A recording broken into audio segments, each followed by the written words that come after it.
هرچند که پیر و خسته دیر و ناتوان شدم، هرگه که یاد روی تو کردم جوان شدم.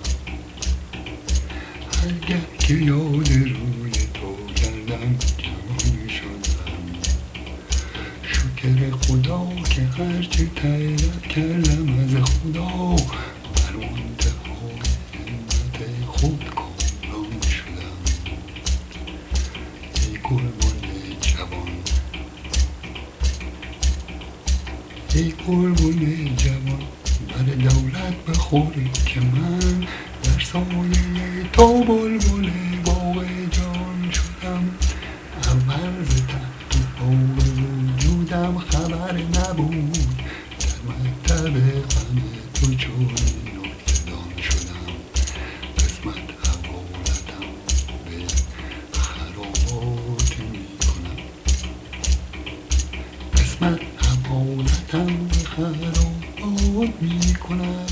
هرچند که این چنین شدم و آنچنان شدم، آن روز بر دلم در من گشوده شد که ساکنان درد پیر مغان شدم، که ساکنان درد پیر مغان شدم. در شاهراه دولت سرمد به تخت بخت، با جامه کام دل دوستان شدم.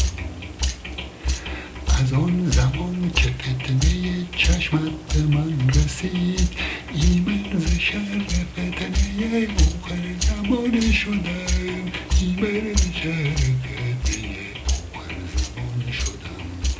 من پیر سال و مانعم، یار بی وفاست. من پیر سال و مانعم، یار بی وفاست. بر من چو عمر می‌گذرد پیر از آن شدم.